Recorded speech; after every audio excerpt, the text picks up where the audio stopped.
করে জাহান্নামে যান গিয়া দেখেন আপনার কোন উম্মত আসেনি। যদি না থাকে গো আমি এখন তালা লাগাইলাম, জাহান্নাম তালা লাগাইলে আর জাহান্নামে ঢুকতে পারবেন না। আপনার কোন উম্মত জাহান্নাম থেকে বাইর করতে পারবে না। এমনি আল্লাহ নবী ডাক দিয়ে বলবে, আল্লাহ আমার কোন উম্মত আর জাহান্নামে নাই। একবার না দুইবার না 7 বার পর্যন্ত আমি জাহান্নাম থেকে বাই কইরা কইরা আমার উম্মত গুলিকে জান্নাতে আনছি, আর উম্মত না আর নাই। শেষ, তালা লাগাইলাম। যখন তালা লাগাইতে যাইব এমন সময় একদল জাহান্নামী ডাক দিব, লা ইলাহা ইল্লাল্লাহ, লা ইলাহা ইল্লাল্লাহ, ইল্লাল্লাহ, লা ইলাহা ইল্লাল্লাহ। এভাবে জিকির করব। ও আমার বাবারা, জিকির ভালো লাগে না? এভাবে জিকির করব। এমনি আল্লাহ রাসূল দৌড়ে যাইব, বলবে আল্লাহ قال رسول الله صلى الله عليه وسلم لن تضلوا ما تمسكتم بهما كتاب الله وسنة رسوله أو كما قال عليه الصلاة والسلام.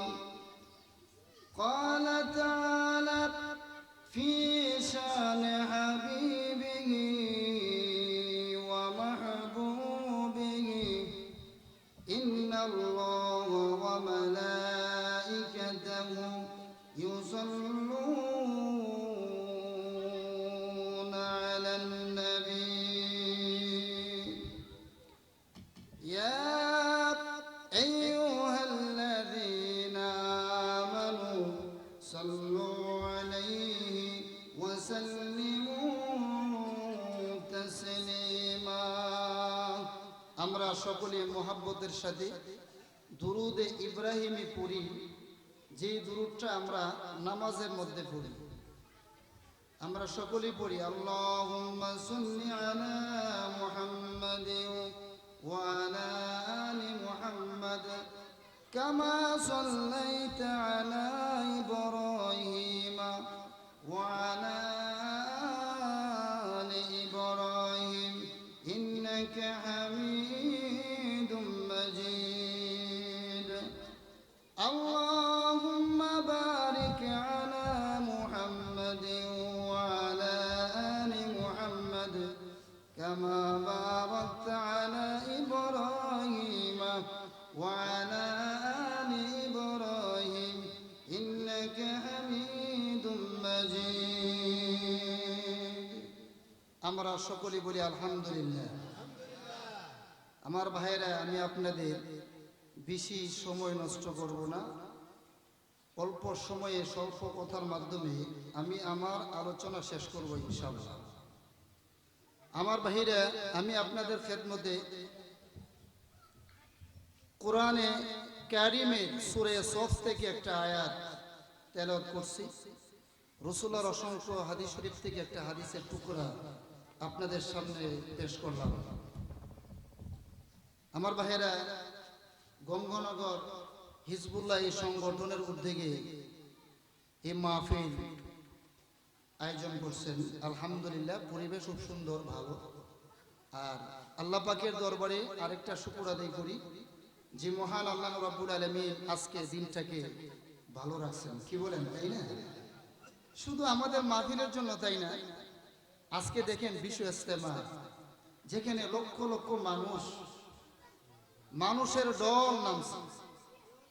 পত্রিকাতে দেখলাম যে পুলিশের ক্যাম্প, আর্মি বিডিআরের যে ক্যাম্প, এই ক্যাম্প পর্যন্ত সরে দেওয়া হচ্ছে। মানুষের এত ভিড়, বলেন আল্লাহু আকবার। এত মানুষ হচ্ছে। তো এই জন্য যদি আজকে বৃষ্টি হতো তাহলে আমাদের যেমন তেমন তাদের তো কষ্ট হতো, তাই না?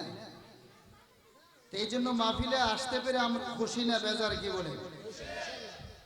অনেকে ভাবতেছে যে আমরা এখনো মাহফিলে যাইনি, ভালো হয়েছে যে শীত ঘরে বসে রয়েছে, আরাম লাগতেছে। এরা মনে মনে ভাবতেছে আমরা জিততে গেছি, কি বলেন তাই না? ঘরে যারা বসে আছে এরা ভাবতেছে যে আমরা জিততে গেছি। না, তারা জিতে নাই। আসলে আমরা যারা মাহফিলে আসছি আমরা জিতে গেছি। কি বলেন ঠিক না বেঠে? আল্লাহর কসম, যারা আমরা মাহফিলে আসছি, আমার আপনার জিন্দেগির কোনো আমল যদি আল্লাহর দরবারে কবুল না হয়, এই আমলকে আল্লাহ জুরিয়া করিয়া আল্লাহ পাক আপনি আমাকে জান্নাত দিতে পারেন। ঠিক না বেঠে? আল্লাহ রাসূল হাদিসে কি বলছেন? লা ইয়াদখুলু আহাদ মিনকুম আমালাহুল জান্নাতা ওয়া লা ইউজিরুহু মিনান নার। এই দুনিয়ার মানুষেরা নামাজ পড়া, রোজা রাখা, হজ কইরা, যাকাত দিয়া কেউ জান্নাতে যাইতে পারবে না। এই নামাজ পড়ে, রোজা করে, বেশি বেশি আমল করে কেউ জাহান্নাম থেকে মুক্তি পাইতে পারবে না ইল্লা বিরহমাতিল্লাহ, একমাত্র আল্লাহর রহমত ছাড়া। ঠিক না ঠিক? এই জন্য আমরা মাহফিলে আসতে পেরে খুশি না বেজার? খুশিচিত হয়ে থাকি, অন্তরস্থল অন্তর থেকে জুড়ে সরে পড়ি আলহামদুলিল্লাহ, মাশাআল্লাহ। মানুষ কিন্তু অনেক হয়েছে না? যে এরকম যারা বাড়িতে বসে রয়েছে এরা মনে মনে ভাবতেছে যে মানুষ মনে না, মানুষ আছে আলহামদুলিল্লাহ। আপনারা চলে আসেন, যারা এখনো ঘরে বসে আছেন চলে আসেন, নাহলে ঠকবেন। যারা আসছে তারা জিতে গেছে। যাই হোক আমার ভাইরা, আমি যে আয়াতটা আপনাদের সামনে পড়ছি, এই আয়াতে আল্লাহ রাব্বুল আলামিন বলতে চাইতেছেন যে আল্লাহ বলেন আমার যে বিশ্ব নবী নবী মুহাম্মদ রাসূলুল্লাহ সাল্লাল্লাহু আলাইহি সাল্লাম, তাকে দুনিয়ার জমিনে পাঠাইলাম, তিনি হলেন সর্বশ্রেষ্ঠ নবী। জোরে বলেন আল্লাহু আকবার। সর্বশ্রেষ্ঠ নবী, এর চাইতে বড় নবী আর পৃথিবীতে নাই। নবী হইতে গেলে কতগুলো কোয়ালিটি লাগে, কতগুলো গুণ লাগে। তাফসীরে ইবনে কাসিরের মধ্যে আল্লামা সানাউল্লাহ পানিপতি রহমাতুল্লাহি আলাইহি এই নবী হইতে গেলে যে গুণ লাগে এই গুণগুলো ধরে তুলছেন। এর মধ্যে এক নাম্বার গুণ হচ্ছে জামিল। জামিল তো বুঝেন, মানে সৌন্দর্য। জামিল মানে কি? সুন্দর। আমার ভাইরা, আল্লাহ রাব্বুল আলামিন পৃথিবীর সৃষ্টি থেকে নিয়ে এ পর্যন্ত যত পয়গম্বর দুনিয়ার জমিনে আল্লাহ তাআলা পাঠাইছেন, এমন কোনো পয়গম্বর নাই যে এই পয়গম্বরের শরীরের চামড়াটা কালো ছিল।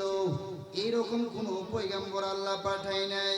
আল্লাহ রাব্বুল আলামিন যত পয়গম্বর পাঠাইছেন সমস্ত পয়গম্বরেরা ছিল সুন্দর ছিল। এর চেয়ে সুন্দর কোনো মানুষ হইতে পারে না। বলেন আল্লাহু আকবার। সুন্দর ছিল। আমার আপনার নবী সুন্দর নেই? এ সুন্দরের ব্যাখ্যা দিতে গেলে অন্তপক্ষে বহুত সময় লাগবে, বেশি সময় নষ্ট করব না। আমার আপনার নবী যে সুন্দর ছিল এর ছোট্ট একটা উদাহরণ আমি আপনাদের সামনে দেব। মুসলমানেরা, এমন একটা সময় গিয়েছিল যে সময়ের মধ্যে মানুষ লেখাপড়া জানতো না। ঠিক কিনা কি বলেন? মানুষ শিক্ষিত ছিল না, শিক্ষিতের হার কম ছিল। কিন্তু বর্তমান জমানার মধ্যে আপনি যদি খুঁজেন তাহলে এক ঘরের মধ্যে দেখবেন 4 জন 5 জন মেট্রিক পাস, এক ঘরের মধ্যে দেখবেন 4-5 জন আইএ পাস। ঠিক কিনা বলেন? এক সময় ছিল মুরুক্ষুর যুগ, মানুষ লেখাপড়া জানতো না। আমার এক উস্তাদ বলতেন যে এক এলাকার মধ্যে শিক্ষিত বলতে কিছুই নাই, এক লোক আছে শুধু ঠাকুর। মানুষের দিন তারিখ জানতে গেলে ওই ঠাকুরের কাছে যায়। তা ঠাকুরে গিয়ে বলে, ঠাকুর মশাই আমার মেয়ের বিয়ে দিব, আজকে কয় তারিখ একটু তারিখটা দেখে দেন। তা ঠাকুরে দৌড়ে ঘরে যাইতো, ঘরে গিয়া বাইরে এসে বলতো আজকে 10 তারিখ, আজকে 5 তারিখ, আজকে 6 তারিখ বলতো। তো হঠাৎ করে এক বেচারার মেয়ের বিয়া, তারিখ ধরবো অন তারিখ জানতো গেছে ঠাকুরের কাছে, এলাকায় তো শিক্ষিত লোক নাই, ওই সময় ক্যালেন্ডার নাই, ঘড়ি নাই। এখন তো মাশাআল্লাহ আধুনিক যুগ, আধুনিক হ্যাঁ ডিজিটাল যুগ, কি বলেন ঠিক না বেঠিক? ডিজিটাল যুগ। ফ্যান পরে, একটা ফ্যান পরে দেখবেন যুবক ছেলেরা এই ফ্যানটা পরার কারণে পাছন দিক দিয়া তার গাদি বাইরে থাকে, দেখছেন নি আপনার? যদি জিজ্ঞেস করেন কিটা, কয়টা ডিজিটাল আধুনিক, কিটা আধুনিক, এন্দা পিছন দিক দিয়া তার গাদি দেখা যায়, এটা বলে আধুনিক। এমন যুগ আসতেছে মুসলমান দেখবা ল্যাংটো আর বকবে, এটা আরো বড় আধুনিক, কি বলেন ঠিক না বেটি? ওই সময় আধুনিক ছিল না। এই ঠাকুর মশাই আমার মেয়ের বিয়া, আচ্ছা কই তারিখ বললে দেন, কই একটু দাঁড়াও আমি ঘরে গিয়ে দেখে এলো, বেটা দুইটা ঘরে গেছে। এরা সিস্টেম কি ছিল জানেন? বেচার একটা ছাগল ছিল, এই ছাগলটা লেদাইলে একটা করে লেদা নিয়ে একটু ভিতরে থইতো ডেলি ডেলি, প্রত্যেক দিন একটা লেদা থইতো। কেউ তারিখ যে গেলে দুইটা ঘরে গিয়া ওই টুফাটার মধ্যে লেদা গুলি গুনতো, গুনে দেখতো 10টা, কত 10 তারিখ। ছাগলের লেদা পাইছে 20টা, কত 20 তারিখ পাইছে, 5টা, কত 5 তারিখ। সিস্টেমটা ভালো, কি করেন? অনেক বেচারার মেয়ের বিয়া দূরে গেছে তারিখ জানতো, তো তারিখ জানতো যে গেছে এই দিন রাত্রে ছাগল বাঁধছে, ছাগল দূরে ছিঁড়া ওই টুফার ভিতরে গন্যা গন্যা তুই তো একটা একটা করে এটার ভিতরে লেদাইছে, গনা দিল লেদার লগে অন্য লেদা বসিনি, লেদা এক টুফা ভরে লাগছে। অন বেটা গেছে গমতো, গন্যা গেছে, আরে বাপ রে বাপ, যতলা লেদা এটা গনতে গেলে 2 দিনের কাম, কম্বালা গনব। বেটা গো রাম রাম রাম রাম কয়া 2 কুশ ফালাইছে, এটার থেকে চোখ বুঝা ফালাই গো বাইরে দিদি গোনা, দিদি গনছে, গন্যাছে 36টা। ওরা ওই তোমার মেয়ের বিয়া কহ, আজকে 36 তারিখ। বেড়া গাই সব বলা 31 তারিখ শুনলাম, 32 তারিখে শুনছি না, 28 তারিখ শুনছি, 36 তারিখে মার যাইতে এমন কথা তো শুনছি না। ঠাকুর মশাই শুনছো না? কনা যদি ঠাকুরের নাম লয়া রামের নাম লয়া যদি না ফেলাইতাম সব বুঝা সবজি গুনতাম, তাহলে বুঝলো না কতদিনে মার যায়। কি এমন একটা যুগ গেছিনি বাবা, গেছিনি আমার বাবা, এমন একটা যুগ গিয়েছে যে যুগের মধ্যে মানুষ শিক্ষিত ছিল না, ক্যালেন্ডার ছিল না, ঘড়ি ছিল না।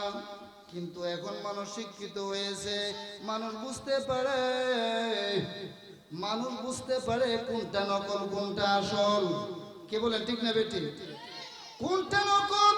নবী রাহমাতাল লিল আলামিন উনি ছিলেন সারা পৃথিবীর মধ্যে সবচাইতে বড় সুন্দর, জোরে বলেন সুবহানাল্লাহ। আল্লাহ নবী যেদিন জন্ম নিলেন, মা আমিনার ঘরের মধ্যে যেদিন জন্ম নিয়েছে, ওই দিন মা আমিনার বাসা আল্লামা ইদ্রিস কান্দেলভী রহমাতুল্লাহি আলাইহি সিরাতে মুস্তাফার মধ্যে লেখেন, আল্লাহ রাব্বুল আলামিন আকাশের তারকাগুলোকে শিকুলি লাগাইয়া লটকায়া রাখছে। যেদিন বিশ্ব নবীর জন্ম হবে, ওই দিন আল্লাহ রাব্বুল আলামিন আকাশের তারকাগুলোকে ওই শিকুলিটা ডিল করে দিয়েছে। প্রত্যেকটা তারকা আমার আপনার নবী বিশ্ব নবী রাহমাতাল লিল আলামিনকে দেখার জন্য মা আমিনার ঘরের মধ্যে এসে হাজির হয়ে গেছে, বলেন সুবহানাল্লাহ। ও বাবারা, আমরা একটা গজল শুনি, একজন বক্তা আছে, এই বক্তা গজল কর, আকাশেতে লক্ষ তারার জোনাক জ্বলেছে, আল্লাহ তাআলা রহমতের দুয়ার খুলেছে। হাই রে, এরকম কোনি আকাশেতে লক্ষ তারার জোনাক জ্বলেছে, আল্লাহ তাআলা রহমতের দুয়ার খুলেছে। আচ্ছা বলেন, এটা কি নবীর শান হইল? আকাশে লক্ষ তারা জোনাক জ্বললে আমার কি হইছে? আমার ঘরে সন্তান হবলো তো আকাশে লক্ষ তারা জ্বলছে, কি বলেন ঠিক কিনা? নবীর শান হলো এটা। আল্লাহ রাসূল জন্মের সময় আকাশের প্রত্যেকটা নক্ষত্র রাসূলুল্লাহর কাছে এসে পড়ছে। মা আমিনা বলেন এমন কাছে আসছে, ইচ্ছা করলে আমি হাত দিয়া তারকাগুলো ধরতে পারতাম। চিল্লিয়ে বলেন সুবহানাল্লাহ।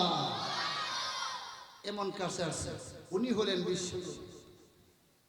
মা আমিনা ডাক দিয়ে বলে, ও দাসী, আমার ঘরে কত সুন্দর পুতলার মতো সুন্দর সন্তান জন্ম হয়েছে। দাসীরে, আমার সন্তানটাকে তুমি ভালো করে ধরে রাখো, না জানি আমার সন্তানকে বুতে লইয়া যা, না জানি আমার সন্তানকে বুত ফেরেতে নিয়ে যা, ভালো করে ধরে রাখো। এমন সময় আল্লাহ রাব্বুল আলামিন বললেন, ও জিবরাইল, যাও তাড়াতাড়ি যাইয়া মা আমেনার ঘরের বাতিটা নিভাইয়া দাও। জোরে বলেন আল্লাহু আকবার। মা আমেনার ঘরের বাতিটা নিভাইয়া দাও। কেডা বলতেছেন? আল্লাহ পাক জিবরাইলকে পাঠাইলেন বাতি নিভাই দেওয়ার জন্য। জিবরাইল ফেরেশতা আইসা একটু টাস করে বাউলিটা নিভাই দিয়েছে। অন্ধকার হয়েছে নি। আল্লাহ রাব্বুল আলামিন ডাক দিয়ে বলে, জিবরাইল, এখন বাতি নিভা গেছে, এখন মা আমেনা চোখে দেখবে না। তুমি তাড়াতাড়ি করে এই বিশ্ব নবীকে তুমি কোলে নাও। আমার এই বিশ্ব নবীকে কোলে লইয়া সারা পৃথিবীটা তুমি ঘুরাইতে থাকো। জুড়ে বলেন সুবহানাল্লাহ। সারা পৃথিবী ঘুরাও, সারা দুনিয়া পাগল হয়ে গেছে আমার বিশ্ব নবীকে দেখার জন্য। একটু বলতেন না সুবহানাল্লাহ? ও আমার ভাইয়েরা, একদল বেদাতি লোক আছে, নবীজির নাম শুনলে এরকম করেনি। নবীর নাম শুনলে এমনি সুমা যায়, আঙ্গুলো সুমা, আঙ্গুলো সুমা দিলে কি হইব? আমার কথাটা বুঝছেন? আঙ্গুলো সুমা দিলে গুণ হইব না? সুমা দিব নবীর নামের মধ্যে গয়, নবীর নামও সুমা দিব, আঙ্গুলো সুমা দিলে কাজ হইতো না। দেখবেন আমাদের সমাজে অনেক সময় দেখবেন যে বাচ্চারা মানুষ আদর করে না। মেহমান যদি বাড়িতে আয়ে, এই বাড়ির বাচ্চা থাকলে বাচ্চার মা ফেরে দেখায় আদর করে, দৌ আমার কুলো দৌ দিছে, বাবু কেন্দ্র না কুলো লইছে, লয়া একটা সময় দিছে, ভালো করে খুব টাকা লাগছে না, গেলাম দেখা যে আমি তোমার বাচ্চারে কি করি, আদর করি। কি কর মা বাপের দেহা তোমার বাচ্চার আদর করতেছে, ওর জিনেরই পক্ষে অন্তর থেকে বাচ্চা লাগে কি নাই মহব্বত নাই। কিন্তু নিজের বাচ্চারা যখন আদর করে দেখবেন যে সুমায়া গা লাল করে লিছে। ঠিক না বেটি? নবীর নাম শুনলে আঙ্গুল চুমা দিলে কাজ হবে না। নবীর নাম শুনলে চুমা দিতে হবে মুহাম্মাদুর রাসূলুল্লাহ। আল্লাহ পাক নবীর নামটা এমন ভাবে বানাইছে, নামটা উচ্চারণ করলেই চুমা দেন লাগে। ঠিক না বেটি? ওই দেখেন মুহাম্মদ চুমা কিভাবে দেয়, দুই টুট মিলিয়ে দেন, দুই টুট মিলিয়ে চুমা দেয়। আমরা যদি বলি মুহাম্মাদুর, এটা চুমা দেওয়া হয়েছে নি? মুহাম্মাদুর, সুবহানাল্লাহ, আল্লাহু আকবার। তাফসীরি কিতাবে আছে যে দুই টুট মিলে চুমা দেয়। আমার বিশ্ব নবীর নাম লই লই চুমা করে, আঙ্গুল চুমা দেওয়ার দরকার নাই। জোরে বলেন আল্লাহু আকবার। আমার বাবারা, এই বিশ্ব নবীকে সারা পৃথিবী ঘুরাইতে আছে, মা বেনা কান্দাকাটি করতেছে। ও আমার দাসী আইমান রে, আমার সন্তান কই? ওই দাসী বলতেছে, ও মা আমেনা, আমার কোলে তো আপনার সন্তান নাই। এমনি করে কান্নাকাটি করতেছে, আমার সন্তান কোথায় গেল? কিছুক্ষণ পরে আল্লাহ রাব্বুল আলামিন এই বিশ্ব নবীকে সারা দুনিয়া ঘুরে মা আমেনার কোলের মধ্যে এনে হাজির করে দিয়েছে। মা আমেনা ডাক দিয়ে বলে, বিশ্ব মানুষেরা তোমরা শুনিয়া রাখো, আমার সন্তান, আমার ছেলে, আমার এই ছেলে যত সুন্দর, এমন সুন্দর মানুষ আমি দুনিয়ার জমিনে দেখি না। জোরে বলেন আল্লাহু আকবার। এই বিশ্ব নবীর মতন সুন্দর মানুষ আর দেখছে না। এটা কার বাসা? মা আমেনার বাসা। আমার আল্লাহ ডাক দিয়ে বলে, আমেনা রে, তুমি যে কথা বললা যে এর চেয়ে সুন্দর মানুষ আর নাই, এই কথার দ্বারা আমার বিশ্ব নবীর প্রশংসা হয় না। হইছে না? বুঝা গেছে আমি মক্কা মদিনাতে এত সুন্দর দেখছি না, এর বাইরে মনে এত সুন্দর আছে। কি কোন ঠিক না বেটি? একটু জিকির করেন লা ইলাহা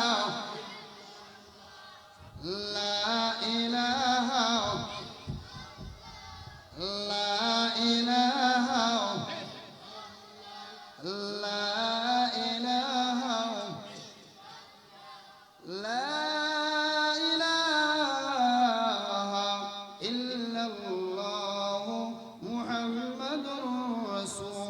সকলে বলেন সাল্লাল্লাহু আলাইহি ওয়াসাল্লাম। ও বাবারা ভাইরা, সুন্দরের জন্য দুনিয়া পাগল, ঠিক না বেটি? সুন্দরের জন্য দুনিয়া পাগল। হ্যাঁ, সুন্দর না হইলে বিয়েই করে না। ও সুন্দর না হইলে বিয়েই করতাম না। এই সুন্দরের মধ্যে আল্লাহ রব্বুল আলামিন আকর্ষণ দিয়েছে। সুন্দর মধ্যে কি দিয়েছেন? আকর্ষণ দিয়েছেন। এই জন্য আল্লাহ তাআলা বলেন, যারা জান্নাতে যাবে প্রত্যেকটা জান্নাতি ব্যক্তিকে আল্লাহ রব্বুল আলামিন হযরতে ইউসুফ আলাইহিস সালামের মতন সৌন্দর্য বানায় দিবেন। জোরে বলেন আলহামদুলিল্লাহ। আমার ভাইরা, আল্লাহ রব্বুল আলামিন ডাক দিয়ে বলে, মা মেনা, তুমি যে প্রশংসা করলা আমার বন্ধুর, এই প্রশংসা হয়েছে না, এই প্রশংসা হয়েছে না, এর দ্বারাতে আমার নবীর শান হয়েছে না। এবারে মা হালিমা ডাক দিয়ে বলে, আমি এ বাচ্চাকে দুধ পান করাইছি, আমি বিশ্ব নবীকে দুধ পান করাইছি, আমি বিশ্ব নবীর মতো এই দুনিয়ার মধ্যে মক্কা মদিনার মধ্যে সৌন্দর্য কোনো মানুষ আমি দেখি না। আল্লাহ ডাক দে বলে, ও হালিমা, তুমি যে সুন্দর কইছো এর দ্বারাতে আমার নবীর শান হইছে না। জিবরাইল আলাইহিস সালাম ডাক দে বলে, আল্লাহ রব্বুল আলামিন, তুমি আমাকে পৃথিবী সৃষ্টির লক্ষ লক্ষ বছর আগে আমাকে তৈরি করলো, আমি 2,24,000 পয়গম্বরের কাছে তোমার খবর নিয়ে আসছি, কিন্তু এই পর্যন্ত এত সুন্দর নবী আমি দেখি নাই, যে সুন্দর নবী তুমি মুহাম্মদকে বানাইছো। জিবরাইল আলাইহিস সালামের ভাষা। আল্লাহ গো জিবরাইল, তুমি যে প্রশংসা করছো আমার নবী, হ্যাঁ আমেনা যে প্রশংসা করছে, মা হালিমা যে প্রশংসা করছে, এই প্রশংসার দ্বারা আমার নবীর প্রশংসা হইছে না। আমার কাছ থেকে শুনো আমার নবীর প্রশংসা। জোরে বলেন সুবহানাল্লাহ। আল্লাহ পাক বলেন, ওয়াদুহা ওয়াল-লাইলি ইযা সাজা,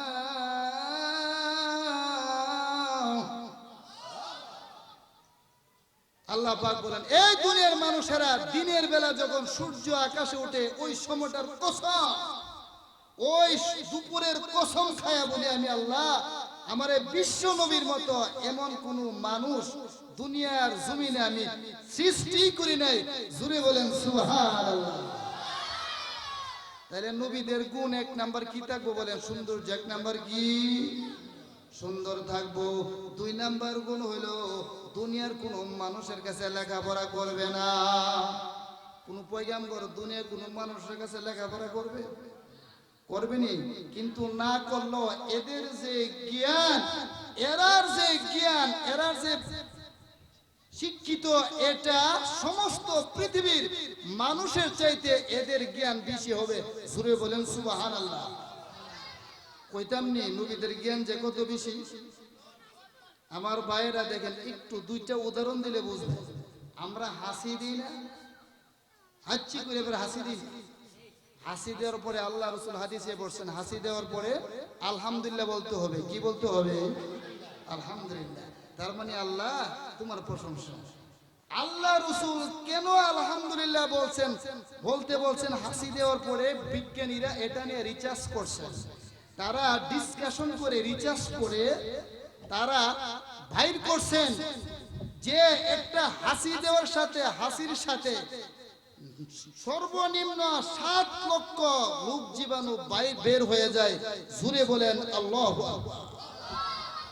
একটা হাসি দিলে 7 লক্ষ রোগ জীবাণু যেটা দেহের ভিতরে থাকলে রোগ হইতে বের হয়ে যায়। তাইলে যদি আমার ভিতর থেকে হাসি দেওয়ার সাথে রোগ বের হয়ে যায়, তো এটা আমার জন্য ভালো না? তো এই জন্য আমি কি বলবো? আলহামদুলিল্লাহ। কন্যা সুবহানাল্লাহ। এই পৃথিবীর বিজ্ঞানীরা, তোমরা যে আজকে 1400 বছর পরে গবেষণা করে এই হাসি দেওয়ার পরে আলহামদুলিল্লাহ বলার কারণ তোমরা বাইর করছো, এটা আমার নবী 1400 বছর আগে বলে গিয়েছেন। বলেন সুবহানাল্লাহ। 2 নাম্বার কোয়ালিটি হচ্ছে নবীরা দুনিয়ার কোনো মানুষের কাছে লেখাপড়া করবে না, কিন্তু জ্ঞান বুদ্ধি সমস্ত মানুষের উপরে থাকবে। ঠিক না বেঠিক? দুনিয়ার কোন মানুষের কাছে নবীরা পড়ছে? কি বলেন? কিতাবের মধ্যে আসছে হযরত ঈসা আলাইহিস সালাম ছোট্ট বাচ্চা, তার মা একটু বড় হইছে পড়ে মরিয়মে পাঠাইছে, বাবা তুমি তো বড় হইছো, তুমি একটু পড়ো, মসজিদে যাইয়া হুজুরের কাছে কিতাব পড়ো, আলিফ বা পড়ো, কায়দা পড়ো। এরকম আমাদের সমাজে আছে না, পড়া না? তো ঈসা আলাইহিস সালামরে পাঠাইছে তার মা লেখাপড়া করার লেগে মক্তব। তো উনি তো নবী, কি বলেন, নবী কিনা? তে নবী কি কারো কাছে পড়ছে? বা পড়বে না, কিন্তু তারা পাঠাইছে। তে এই বেচারা মসজিদে গেছে, যাওয়ার পরে তো হুজুরকে বলো আলিফ। ঈসা আলাইহিস সালামকে, হুজুর শুনেন, আমি মসজিদে আইছি আপনার কাছে পড়তাম, ঠিক আছে, কিন্তু আমি আপনার প্রশ্ন করি, প্রশ্ন উত্তর দেন, উত্তর দিলে আমি পড়াম, নাইলে পড়তাম না। জোরে কোন সুবহানাল্লাহ। হুজুরকে ব্যাপারটা কি রে, ছোট্ট একটা বাচ্চা ভালো করে কথা জানে না, আমার কাছে পড়তে হয়েছে, একও আমার প্রশ্ন করবো, উত্তর না দিলে পড়তো না, এত সাধারণ মানুষ না। কি কোন ঠিক নেবে? ঠিক। হুজুর, আমার মা আমাকে পাঠিয়েছে আপনার কাছে পড়ার জন্য, কোরআন পড়ার জন্য, কিন্তু আমি আপনাকে প্রশ্ন করব, যদি প্রশ্নের উত্তর দিতে পারেন তাহলে আপনার কাছে আমি পড়ব, প্রশ্নের উত্তর না দিতে পারলে আমি আপনার কাছে পড়ব না, আপনি আমার কাছে পড়তে হবে। বলেন সুবহানাল্লাহ। হুজুর কতখানে ভালো হয়েছে, এমন ছাত্র আমার জীবনে পাইছি না, এমন প্রশ্ন কোনো ছাত্র জীবনে পাইছি না। বাবা কি প্রশ্ন কর বলো তো? প্রশ্ন রইল আলিফ বাজে পড়াইতেছে, সব দিয়ে অক্ষর হইতে লইছে, মাশাআল্লাহ, একটা অক্ষর হারা, আলিফটা লম্বা হারা লইছে বেড়ার মতন, সব দিকে হইতে লইল, এটা কেড়ে হারা লইল, কারণটা কোনা মানে হুজুর কতখানে ভালো হয়েছে। এমন প্রশ্ন কোন ছাত্র আমার বাবা করছে না, আমি উত্তর দিছি না, এটার উত্তর বাবা আমি পারি না। হুজুর ডাইরেক্ট কইলেছে উত্তর আমি জানি। তো আপনি যদি উত্তর না জানুন তাহলে এক কাম করেন, আপনি আমার জায়গাতে আইন, আপনি ছাত্র হন আর আমি উস্তাদ হই। কন্যা সুবহানাল্লাহ। আর বাবারা, এই দুনিয়ার কোন মানুষের কাছে আল্লাহ রাব্বুল আলামিন কোন পয়গম্বরকে পড়াইছে না। দুনিয়ার কোন মানুষ নবীদের শিক্ষক হইতে পারে না। নবীদের শিক্ষক হলো আমার আল্লাহ রাব্বুল আলামিন, ঠিক কিনা বলে? ঈসা আলাইহিস সালাম কি বললেন? এই ছোট বাচ্চা, তুমি ভালো করে কথা বলতে পারো না, আচ্ছা ঠিক আছে তুমি বলো এই আলিফটা কেন দাঁড়ানো? কি কন? অনেক সময় দেখবেন এই যদি কঠিন কোনো প্রশ্ন করে ছাত্র, শিক্ষককে উত্তর না দিতে পারলে শিক্ষক শিখতে জায়গা লেখাপড়া জানোস না, বরবার প্রশ্ন করস, হ্যাঁ কোশ্চেন দিতে, তুই কোশ্চেন দিস, হুজুর ভাই তুমি কও এটা উত্তরটা কি, তুমি কও। আমি একটা না কয়েকটা কারণ কইতে রাম কেন লিগা আলিফটা দাঁড়ানো, জোরে কন্যা সুবহানাল্লাহ। কয়েকটা কারণ বলতে পারবো কেন আলিফ দাঁড়ানো, কারণটা শুনবেন না আপনারা। একটা কারণ কয়েলাই, যেহেতু সময় শর্ট, হুজুরে আসবে। একটা কারণ ঈসা আলাইহিস সালাম বলতেছে আলিফটা কেন দাঁড়ানো আছে, জোরে কোন সুবহানাল্লাহ। এই কারণটা হলো ওহদানিয়ত। কারণটা কি বলেন? ওহদানিয়ত, একত্ব। কি বলেন? একত্ব, এক। হযরত ঈসা আলাইহিস সালাম ডাক দিয়ে বলে, ও হুজুর আপনি শুনে রাখেন, যত বছর পর্যন্ত আপনি মক্তবের মধ্যে কোরআন শরীফ পড়াইতেছেন, মানুষদেরকে ইসলাম শিক্ষা দিয়েছেন, এত বছরের ভিতরে আপনি যদি এই আলিফ কেন দাঁড়ানো এই কারণটা যদি না জানেন গো, শুনে রাখেন আপনার জররা পরিমাণ কোনো সওয়াব হবে না। যদি কারণ না জানেন কেনে দাঁড়ানো ধরে সওয়াব হইতো না পড়লেও, তাহলে এটা জানা আপনাদের দরকার আছে নি? হযরত ঈসা আলাইহিস সালাম ডাক দিয়ে বলে, ও হুজুর, যে ব্যক্তি কোরআন শরীফ তেলাওয়াত করবে, যে ব্যক্তি কায়দা পড়বে, সর্বপ্রথম তাকে জানতে হবে আল্লাহ এক। কি জানতে হবে? আল্লাহ কয়জন? একজন। কয়জন আল্লাহ? একটু জোরে বলেন কয়জন?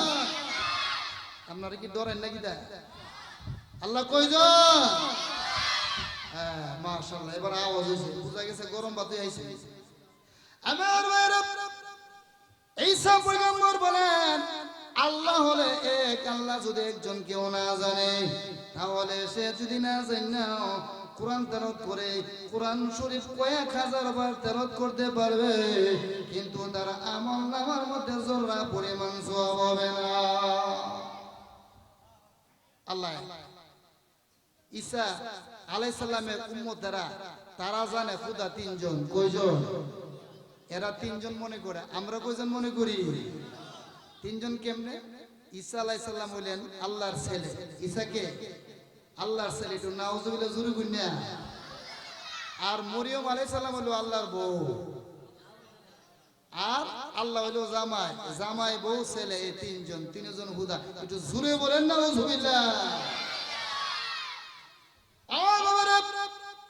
আল্লাহ তাআলা একজন, এই কথা জান্নাত যদি আপনি নামাজ পড়েন আপনার নামাজ কবুল হইব। আল্লাহ একজন জান্নাত যদি রোজা রাখেন গো আপনার এই রোজা কবুল হইব। আল্লাহ একজন জান্নাত যদি আপনি দান করেন এই দান কবুল হইব। কিন্তু আপনি যদি মনে করেন আল্লাহ তিনজন, আপনি লক্ষ কোটি টাকা আল্লাহর দরবারে খরচ করতে পারবেন, জররা পরিমাণ আপনার আমল নামায় সওয়াব হবে না। আল্লাহ কি বলেন ঠিক না? লা শারিকা আল্লাহ। আল্লাহ রাসূল বলেন কিয়ামতের ময়দানে আমি জাহান্নাম থেকে আমার উম্মতদেরকে বাইর কইরা কইরা জান্নাতে দিব। লাস্ট মুহূর্তে আল্লাহ পাক তালা লাগাইলেন। আল্লাহ বলেন এ আমার নবী আপনি তাড়াতাড়ি করে জাহান্নামে যান, গিয়া দেখেন আপনার কোন উম্মত আসেনি। যদি না থাকে গো আমি এখন তালা লাগাইলাম, জাহান্নাম তালা লাগাইলে আর জাহান্নামে ঢুকতে পারবেন না। আপনার কোন উম্মত জাহান্নাম থেকে বাইর করতে পারবে না। এমনি আল্লাহ নবী ডাক দিয়ে বলবে আল্লাহ আমার কোন উম্মত আর জাহান্নামে নাই। একবার না দুইবার না 7 বার পর্যন্ত আমি জাহান্নাম থেকে বাইর কইরা কইরা আমার উম্মত গুলিকে জান্নাতে আনছি, আর উম্মত না আর নাই। শেষ তালা লাগাইলাম। যখন তালা লাগাইতে যাইব এমন সময় একদল জাহান্নামী ডাক দিব লা ইলাহা ইল্লাল্লাহ, লা ইলাহা ইল্লাল্লাহ, ইল্লাল্লাহ, লা ইলাহা ইল্লাল্লাহ। এভাবে জিকির করব। ও আমার বাবারা, জিকির ভালো লাগে না? এভাবে জিকির করব। এমনি আল্লাহ রাসূল দৌড়ে যাইব, বলবে আল্লাহ আরেকটা উম্মত রয়েছে যারা দুনিয়ার জমিনে যদিও নামাজ পড়তো না, যদিও রোজা রাখতো না, যদিও তোমার বন্দেগী করতো না, কিন্তু আল্লাহ তুমি যে এই কথা দ্বারা মানতো। বলেন সুবহানাল্লাহ। আমার ভাইরা বলতেছিলাম নবীর গুণ। আফে তাফে নবী হইতে পারে না, নিজের নবী দাবি করলে হইব? আপনারা জানেননি সেরাক বিবির পুলা নাম হইল গোলাম আহমদ কাদিয়ানি, এর নিজের নবী দাবি করছে। ঠিক না বেঠিক জানেননি আপনারা? এরা যে নবী মানে ইমান থাকবো। আলহামদুলিল্লাহ বর্তমান সরকার অনেক ভালো, অনেক ভালো। উনি কওমি মাদ্রাসার স্বীকৃতি দিয়েছেন। এই সরকার কওমি মাদ্রাসার স্বীকৃতি দিয়েছে, আলহামদুলিল্লাহ আমরা সরকারের ধন্যবাদ জানাই। তবে আরেকটা ধন্যবাদ জানাবো, যদি সরকার আরেকটু কাজ করে দেয়, কাদিয়ানীদেরকে কাফের ঘোষণা করে। কি ঘোষণা বলেন? কি ঘোষণা?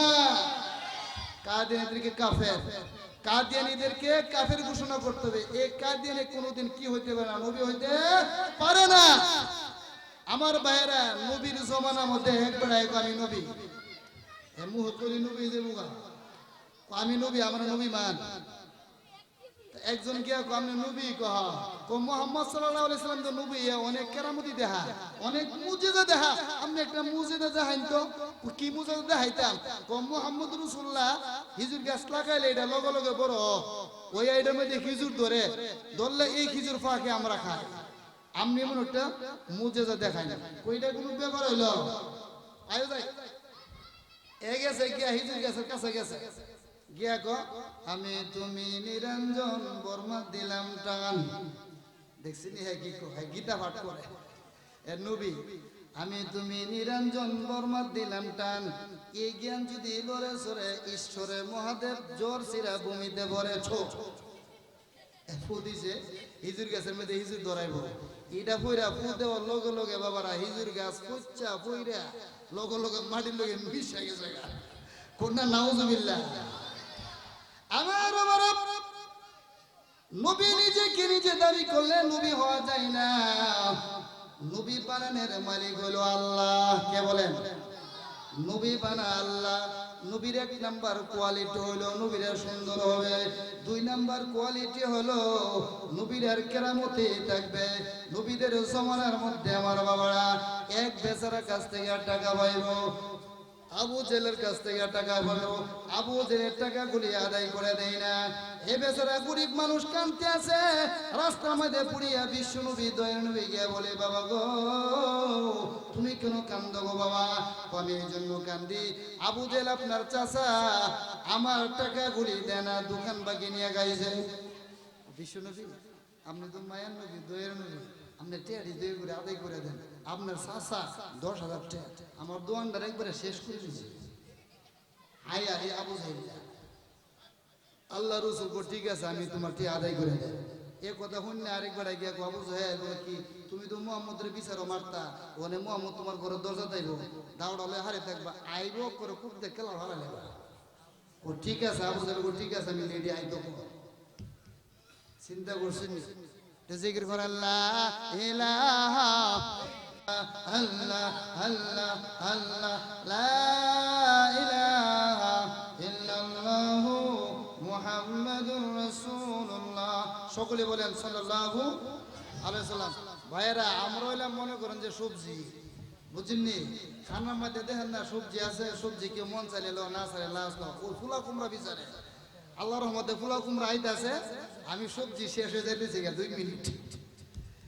বলতেছিলাম আমার ভাইয়েরা আবু জেহেলকে এবার শেষ করে এলাম। শেষ করতে পারবো নাকি গো? কারণ আল্লাহ রসুলের সাথে কে আছে? আল্লাহ। এবারে মুনাফিকের বাচ্চাকে দিছি লাগায়া, মুহাম্মদ রাইনা দিছি আবু জেহেলের ভাই, আর আবু জেহেল বলেছে দাউলে যাই বটে আহুজ তো মারে লে। আমার ভাইয়েরা কিতাবের মধ্যে আছে বিশ্ব নবী রাহমাতুল লিল আলামিন আবু জেহেলের ঘরের দরজার মধ্যে গিয়া দাঁড়াইয়া একটু করে আলি টুকা দিছে, একটু টুকা দিছে। টুকা দেওয়ার সাথে সাথে আবু জেহেল দাঁড়াইয়া দৌড়াইয়া এসে দরজা খুললে দাঁড়াইয়া বলে, মুহাম্মদ ও আমার বাবা তুমি আমার ঘরে আয়। হুজুরে কোন সুবহানাল্লাহ। হেবলা কি কো দাউদা কুত্তা খেলা কেটে লেব, আর ওন কো আব্বা আয় ওরাই ওন কো আব্বা। আল্লাহ নবী বলে, কি রে আবু জেহেল আমার চাচা, তোমার হাত দিহি হাতের মধ্যে আইডা লেগে রয়েছে, পাঁচ খেতে রয়েছে, হাতরা দুই আইটা। ও আমার আব্বা বাইতেছে, আমি কি হাত ধর সুযোগ আমার আছে? তাড়াতাড়ি করে আমি আয়া পড়ছি। আল্লাহ রাসূল ডাক দিয়ে বলে, আবু জেহেল এই যে লোকটা দেহ গরিব মানুষ, এ দোকান দিছিল, তার দোকান বাগি হাইতে হাইতে তার ব্যবসাটা ফিল করে ফেলাইছো। সে ক টাকা পাইব? ও আব্বা 10,000 পাইব। কোন আব্বা সারা কথা বল না, ও আব্বা 10,000 পাইব। ও তাড়াতাড়ি করে 10,000 দিয়া দাও। জোরে কন্যা সুবহানাল্লাহ। 10,000 টাকা দিয়ে দিয়েছে। আল্লাহ রাসূল যখন চলে গেল, এমনি মুনাফিকের বাচ্চা গিয়ে আবু জেহেল, কিরি তুই না মুহাম্মদের বিচারস মারার জন্য, মুহাম্মদই তোর কাছে এনে দিলাম, তুই দিয়ে মারতে পারলি না। আমার ভাইয়েরা বাবারা কিতাবের মধ্যে লেখে আবু জেহেলের ভাষা, আবু জেহেল গো এই মক্কার মুনাফিকেরা শুনিয়া রাখো। আবু জেহেল শুনিয়া আমি বলতেছি, শুনো মুহাম্মদ রাসূলুল্লাহ যখন আমার ঘরের দরজার মধ্যে আইসা দাঁড়াইয়া একটু টুকা দিছে, আমার ঘরের মধ্যে যেন আসমানি ঠাড়া পড়ছে। বলেন সুবহানাল্লাহ। এমনি করে আমি চাই দেখি আমার ঘরের সামনে বিরাট বড় একটা বাঘ দাঁড়ানো। ওই বাঘ দাঁড়াইয়া আছে, বলতেছে আবু জেহেল তোর বাড়ির মধ্যে আল্লাহর মেহমান আইছে। কাটাইছে এ আবু জেহেল, আল্লাহর মেহমান তোর বাড়িতে আইছে বিশ্ব নবী, তার সাথে যদি তুই বিয়াদবি করস তোর নাস্তা আমি করব, আমার পেটের মধ্যে তোর জায়গা হবে। বাঘে কয়ে মোহাম্মদ এসে তোর ভাই আল্লাহর মেহমান, যেমনে কেমনে শুনবি, বিসি তিরিবিরি করবি, 6 মাস ধরে হাই না তোরা দিয়া নাস্তা কর। এবার আবু জাহল লাগতো কয়, এ মুনাফিকের বাচ্চারা, আমি কি মুহাম্মদ রে সম্মান কইরা টাকা না দিয়া আমি কি বাঘের পেটের ভিতরে যাবো নাকি? দা হ্যাঁ বাঘের পেটের ভিতরে যাইতাম তোর কথা। এই জন্য মোহাম্মদের সম্মান করিয়া ইজ্জত করিয়া আমি টেহা দিয়া দিছি। জোরকন সুবহানাল্লাহ। এটা হইলো বিশ্ব নবীর মুজেজা। বিশ্ব নবীর কি মুজেজা? এগুলি লাগবো নবী হইতে গেলে। এমনি নবী হন জানা, নবী আল্লাহ বানা, নিজে ইচ্ছে করে নবী হইতে পারে না। তো যাই হোক আমার ভাইয়েরা, প্রধান উনি বিশেষ বক্তা, আজকে অত্যন্ত সুন্দর ওয়াজ করেন হুজুরে। হুজুরের ওয়াজ আমার কাছে খুব ভালো লাগে। হুজুরে বসা রেখে আলোচনা করাটা আমি সমীচীন মনে করি না। আল্লাহ রাব্বুল আলামিন আমাদের সবাইকে এই মাহফিলের প্রথম থেকে শেষ পর্যন্ত থেকে আখিরি মুনাজাত করে